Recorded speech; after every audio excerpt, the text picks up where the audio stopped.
안녕하세요. 오늘은 이런 모습을 가지고 있는 다육이는 꼭 분갈이를 해줘야 한다라는 이야기로 오늘의 이야기를 시작해 볼까 합니다. 영상에 보이는 품종은 링고스타입니다. 겉잎을 보면 아무런 이상이 없이 잘 자라고 있는 그런 다육이 같지만 잘 보시면 아시겠지만 뭔가 이상한 점이 없나요? 맞습니다. 바로 잎 부분이 말라가고 있죠. 정상적인 잎이라면 아랫부분부터 말라가야 되는데 중간 부분부터 말라가고 있습니다. 이쪽도 그렇고요. 이런 부분 같은 경우는 거의 대부분 뿌리가 좋지 못한 상태이기 때문에 이런 현상이 발생하고 이 수간 줄기 부분에 수간이 막혀서 발생하는 현상일 수 있습니다. 이런 다육이들 같은 경우는 그냥 흙만 채워서 분갈이를 해주면 안 되고 줄기를 잘라서 새 뿌리를 내려서 분갈이를 해줘야지만 이 링고스타가 정상적으로 성장을 한다라는 말씀을 드리고 싶습니다. 이 정상적인 얼굴 같은 경우는 이 생장점 같은 경우도 변이가 잘 오지 않는데 이 링고스타 이 생장점을 잘 보시면 아시겠지만 잎부분에 변이가 오기 시작하고 있죠. 대부분 다육이가 변이가 오기 시작한다라는 것은 뿌리가 정상적으로 움직이지 않는다라고 생각을 하시면 됩니다. 예전에는 변이가 오면 고가에 팔리기도 했지만 시간이 지나서 제가 키워본 바로는 변이가 오기 시작하면 그 다음에는 꼭 문제가 발생했다라는 것을 알 수 있는 부분을 많이 경험했기 때문에 꼭 이렇게 변이가 오거나 아니면 잎이 이 중간 부분이 말라가기 시작하거나 물을 주었는데도 잎이 물을 끌어올리지 못하는 상태의 그런 다육이들 같은 경우는 줄기를 잘라셔야 됩니다. 줄기는 이 뿌리를 말하는 게 아니라 목대를 말하는 겁니다. 목대를 잘라서 새 뿌리를 내리는데 이 목대를 잘라서 이런 대품들 같은 경우는 줄기가 아주 두껍습니다. 두껍기 때문에 아주 오랫동안 말리셔야 되는데 대략 한 일주일 정도 말린 다음에 분갈이를 해준다 그러면 크게 문제없이 성장을 시킬 수 있다라는 말씀을 드리고 싶고요.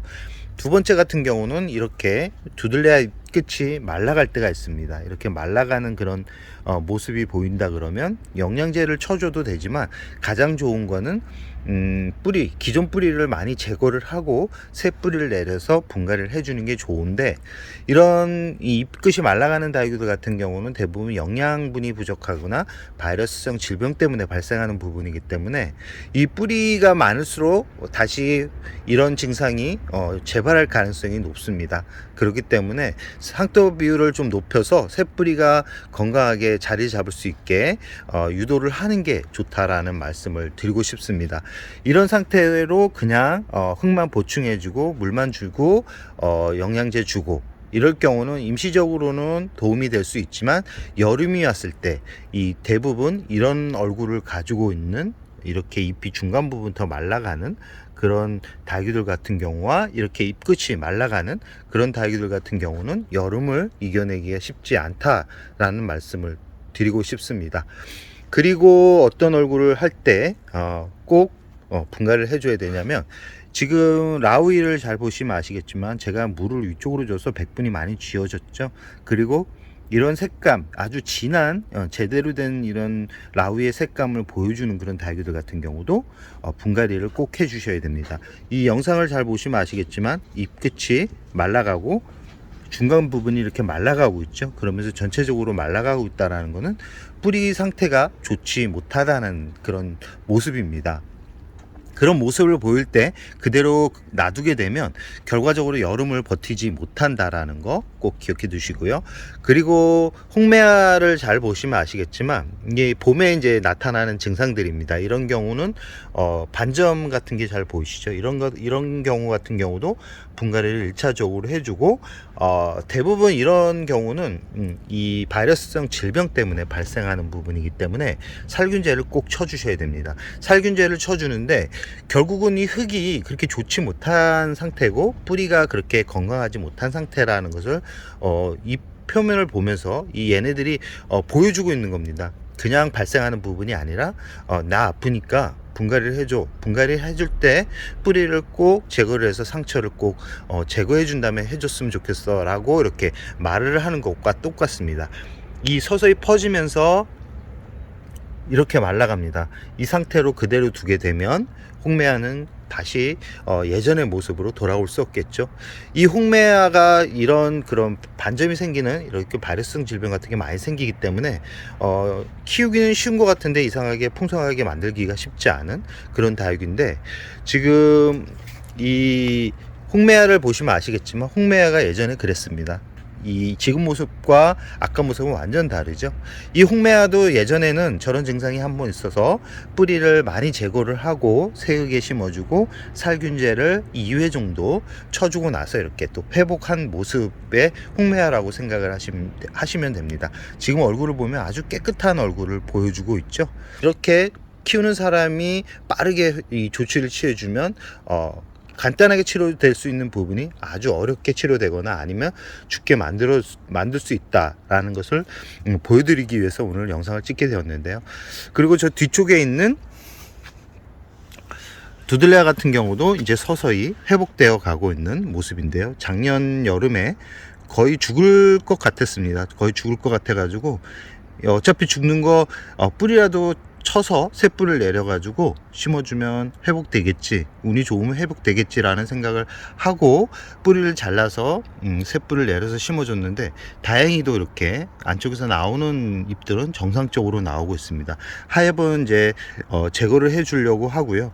작년에 이 뿌리를 줄기를 자르면서 분갈이를 해줬지만 올해는 조금은 상토 비율을 높여 가지고 분갈이를 줄 예정입니다. 그리고 이 두들레아 같은 경우는 잎 끝부분을 잘 보셔야 됩니다. 이 끝부분을 잘 보시고 나서 잎 끝부분이 지금 영상에 보이는 이 위쪽을 보지 마시고 이 옆을 보시면 검은색으로 이렇게 이 검은색으로 변해가면서 잎이 말라가는 경우가 있는데, 이런 경우는 대부분 여름 더위에 이기지 못해서 발생하는 부분이기 때문에 이 부분이 안정화가 되면 문제가 안 되는데 시간이 지나면서 무름병으로 진행되는 경우가 종종 있기 때문에 이런 경우도 뿌리를 잘라서 새 뿌리를 내려서 심어주는 게 좋다라는 말씀을 드리고 싶습니다. 지금 뿌리를 다 자르고 나서 이렇게 정상적으로 나오는 얼굴들을 확인할 수 있고요.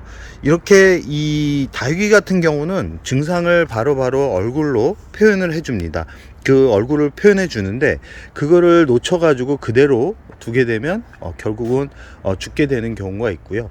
지금 이 두들레 SP 같은 경우도 아주 힘들었습니다. 이 겨울을 이겨낼 수 있겠나라는 생각을 했는데, 이 분갈이는 작년 가을에 해줬거든요. 작년 가을에 해줬는데 일부러 작은 화분에 심어줬습니다. 뿌리를 빠르게 내리고 뿌리가 너무 뻗는데 에너지를 쏟기보다는 좀 안정화를 시키는 그런 부분이 중요했기 때문에 작은 화분에 심어 주었고요. 작은 화분에 심어 준다라는 거는 물이 그만큼 빠르게 말라서 뿌리가 과습으로 인해서 힘들어하는 것을 예방할 수 있기 때문에 약한 그런 뿌리를 가지고 있는 다육이들 같은 경우는 큰 화분보다는 작은 화분에 심어주면서 안정화를 시키는 게 좋고요.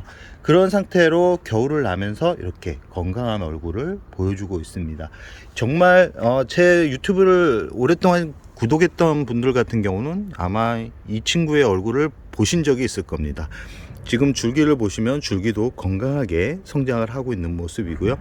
이 처음 구입했을 때 되게 고가에 구입을 했었던 그런 품종인데 이제 자리를 잡고 나니까 참 뭐라 그래야 되는지 모르겠지만 참 예쁘다라는 것은 또 확실한 듯 싶습니다. 원래는 8두였는데 지금 6두, 둘레 6두고 2두가 죽었습니다. 죽어가지고 결국은 떠나보내고 치료를 하고 나서 약 한 3년에서 4년 정도 된 얼굴입니다. 아주 작은 걸 구입했고 수입에 들어올 때 문제가 되었던 그런 품종이었는데 지금은 이제 이렇게 뿌리 치료를 하고 나서 한 1, 2년 힘들어 하다가 3년 지나서부터 이렇게 또 예뻐지는 그런 모습을 보여주고 있는데요. 다육이를 키우면서 제가 꼭 느끼고 있는 게 뭐냐면 다육이들 같은 경우는 빠르게 자라는 그런 식물이 아닙니다. 선인장에 가깝고 수분을 잎에 담고 있기 때문에 아주 건조한 그런 계절에도 잘 살아나는 그런 다육이라고 할 수 있습니다. 그렇기 때문에 우리나라 환경에 맞추기 위해서 인위적으로 이제 화분에 담아서 물 조절을 통해서 키우고 있는데, 이 다육이들 같은 경우는 아까도 말씀드렸듯이 빠르게 자라지 않는 다육이고 이 시간이 필요로 하는 다육입니다. 그러나 이 키우는 사람의 그런 이 방법에 따라서 빠르게 키우는 분들도 있고 천천히 자생지에서 성장을 하는 그런 수준의 성장 속도에 맞춰서 키우는 분들이 있는데, 대부분 빠르게 키우시는 분들 같은 경우는 다육이가 오래 키우는 것을 못 봤습니다. 오랫동안 키우는 분들도 있겠죠. 그러나 대부분 물을 많이 주고 빠르게 성장을 시키는 다육이들 같은 경우는 보통 2, 3년 이상을 키우기 쉽지 않습니다. 그러나 물을 적당하게 너무 빠르게 키우지 않으면서 짱짱하게 키우는 다육이들 같은 경우는 풍성함은 없지만 대략 10년 이상은 키울 수 있는 그런 시간을 벌어주는 그런 방법이기 때문에 너무 빠르게 키울 필요성이 없습니다. 이 지금 영상에 보이는 이 송록 철화 같은 경우도 전 천천히 키웠습니다. 천천히 키웠지만 작게 보이지 않죠. 크기가 20cm가 넘습니다. 그러나 지금 이 친구 나이가 5살이 넘습니다.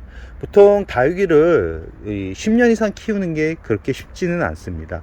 특히 가정에서, 그리고 대품으로 키우기 쉽지 않습니다. 보통 가정에서 작은 화분에 키우고 있는 다육이들 같은 경우는 뿌리가 건강할 수도 있습니다. 그러나 대부분 건강하지 못한 상태에서 서서히 죽어가는 그런 단계에 있는 경우가 많기 때문에, 그런 경우 대부분 물을 많이 주게 되고 수시로 뿌리를 건들게 되고 수시로 과한 영양제를 줬을 경우 그런 경우가 많이 발생한다라는 거 꼭 기억해 두시기 바랍니다. 다육이는 천천히 성장을 하는 식물이기 때문에 너무 과도하게 빠르게 키우기 위해서 영양제와 물을 과도하게 주면 안 된다라는 말씀을 드리면서 오늘의 영상을 여기서 마무리할까 합니다.